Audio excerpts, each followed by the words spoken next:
अस्सलाम वालेकुम स्टूडेंट्स। इस वीडियो में हम डेरा गाजी खान बोर्ड 2017 का फिजिक्स का पास्ट पेपर सॉल्व करेंगे। पहले हम ग्रुप 1 के एमसीक्यूज देखेंगे, उसके बाद ग्रुप 2 के एमसीक्यूज देखेंगे। ग्रुप 1 में हमारे पास फर्स्ट एमसीक्यू है value of g increases with.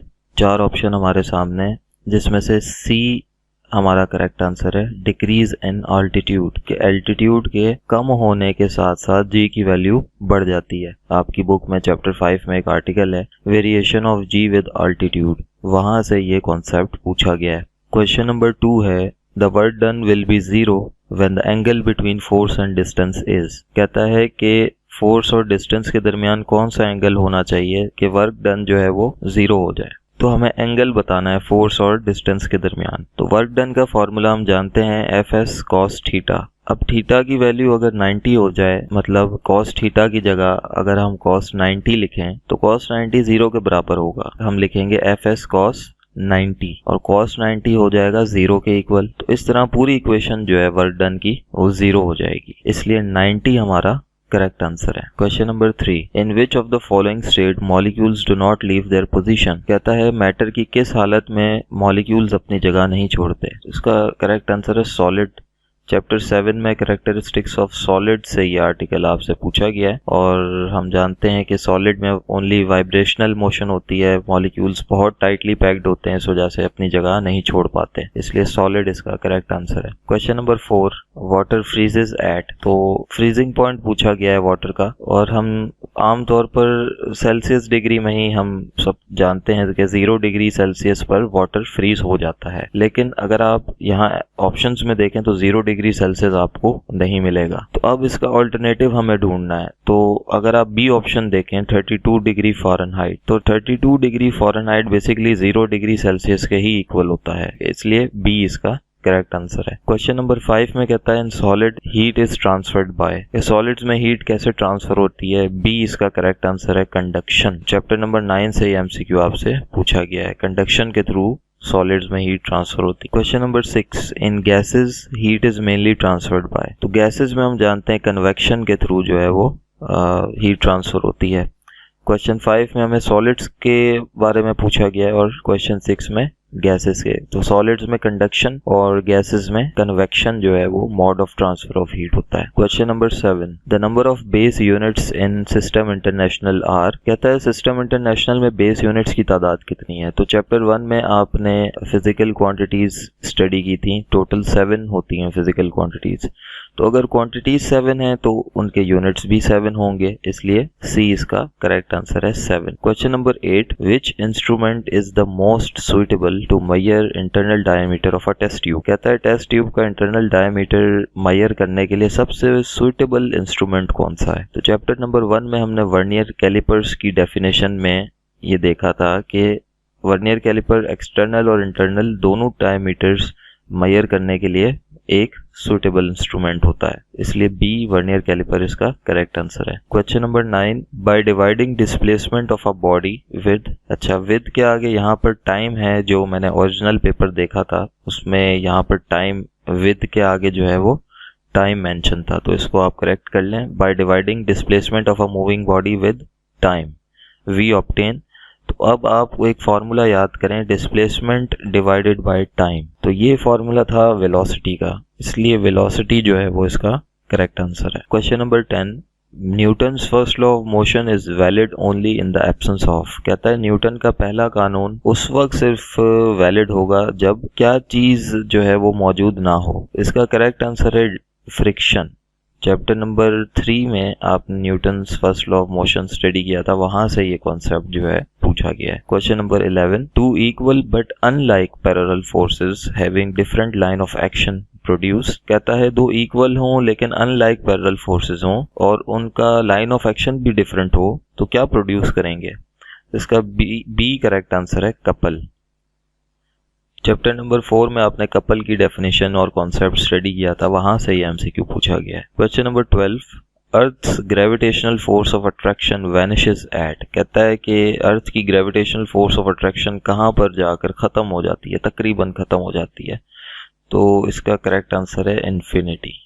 B इसका करेक्ट आंसर है। इन्फिनिटी पर जाकर जो है हम कह सकते हैं ग्रेविटेशनल फोर्स ऑफ अट्रैक्शन जो है वो तकरीबन ख़त्म हो जाती है। तो आइए अब हम ग्रुप 2 का MCQ सॉल्व करते हैं। Question number 1 picometre is equals to. अब पिकोमीटर जो है यहाँ पर वर्ड है पिको। तो चैप्टर 1 फिजिक्स में आपने प्रीफिक्सेस का एक टेबल स्टडी किया था जिसमें पिको की क्या वैल्यू थी 10⁻⁻12। तो आगे चूंकि मीटर लगा हुआ है इस वजह से मीटर को हम एज इट इज रहने देंगे, इसको नहीं छेड़ेंगे। तो बी इसका करेक्ट आंसर है 10⁻⁻12 metres. Question number 2 least count of screw gauge. Screw gauge का लीस्ट काउंट पूछा गया है। तमाम ऑप्शंस में से आपको आइडेंटिफाई करना है कि कौन सी वैल्यू जो है वो करेक्ट है। तो अगर आप सेंटीमीटर्स में देखें पहला ऑप्शन, तो यहाँ पर 0.01 है, जबकि स्क्रू गेज का लीस्ट काउंट होता है 0.001 सेंटीमीटर। तो ये ए ऑप्शन गलत है, बी ऑप्शन भी इनकरेक्ट है, सी ऑप्शन बहरहाल ठीक है क्योंकि मिलीमीटर्स में जो है वो 0.01 जो है लीस्ट काउंट होता है स्क्रू गेज का। Question number 3 a train is moving at a speed of 72 kilometre पर आवर्स।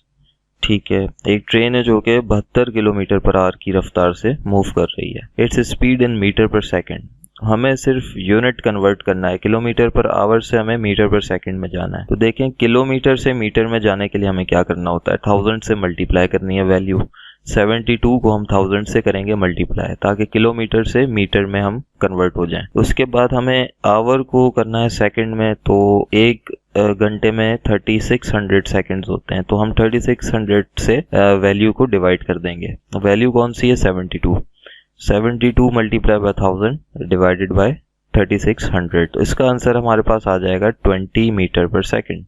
तो डी इसका करेक्ट आंसर है। Question number 4 inertia depends upon. इसका करेक्ट आंसर है मैस। चैप्टर नंबर 3 में आपने इनर्शिया का आर्टिकल स्टडी किया था, वहां से ये कॉन्सेप्ट पूछा गया है और वहां ये क्लियरली मेंशन था कि mass of a body is a measure of its inertia. तो जितना मैस होगा उतना ही इनर्शिया होगा। Question number 5 a body is an equilibrium when it's. ठीक है, कुछ शर्तें दी हुई हैं, ये 4 शराइत हमें नीचे गिवन है और हमें देखना है कौन सी शर्त या कंडीशन इनमें से बिल्कुल ठीक है। और ये किसकी शर्तें हैं कि बॉडी इक्विलिब्रियम में हो। तो अगर हम डी ऑप्शन पे गौर करें एक्सेलरेशन इज 0, तो ये सबसे सुइटेबल आंसर होगा क्योंकि अगर आप इक्विलिब्रियम की कंडीशंस देखें तो पहली कंडीशन क्या थी, sum of all forces must be 0, मतलब तमाम फोर्सेस का सम जो है वो 0 होना चाहिए।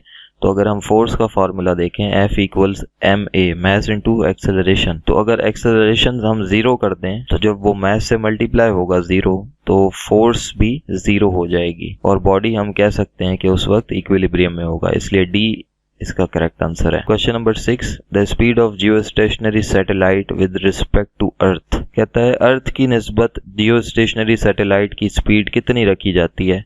तो इसका आंसर है 0 क्योंकि जियो स्टेशनरी सैटेलाइट की जो स्पीड है वो सिंक्रोनाइज कर दी जाती है अर्थ की जो अपनी रोटेशन है, जिस स्पीड से अर्थ रोटेट कर रही है इसी स्पीड से जो है वो जियो स्टेशनरी सैटेलाइट जो है वो चक्कर लगाती है अर्थ के। तो अगर देखा जाए तो दोनों साथ साथ मूव कर रहे हैं और ऐसा लगेगा कि जियो स्टेशनरी सैटेलाइट एक ही पॉइंट पर जो है वो मौजूद है अर्थ के ऊपर, इसलिए 0 इसका करेक्ट आंसर होगा। Question number 7 the value of g at a height 1 earth radius above the surface of earth. कहता है कि अगर हम अर्थ की सरफेस से ऊपर जाएं, अब कितना ऊपर जाएं, एक अर्थ के रेडियस जितनी हाइट पर हम चले जाएं, मतलब जितना अर्थ का रेडियस है उतनी हाइट पर अगर हम चले जाएं, सरफेस से लेकर एक हाइट अचीव कर लें जो कि एक अर्थ के रेडियस जितनी हो, तो वहां पर जाकर वैल्यू ऑफ जी कितनी हो जाएगी। उसका आंसर है 1/4 जी, मतलब 1/4 जो है वो रह जाएगी, 1/4 रह जाएगी। चैप्टर नंबर 5 से ये कॉन्सेप्ट पूछा गया है, variation of g with altitude एक आर्टिकल था, वहां से ये कॉन्सेप्ट पूछा गया है आपसे। Question number 8 the energy stored in a dam. कहता है डैम के अंदर कौन सी एनर्जी स्टोर होती है।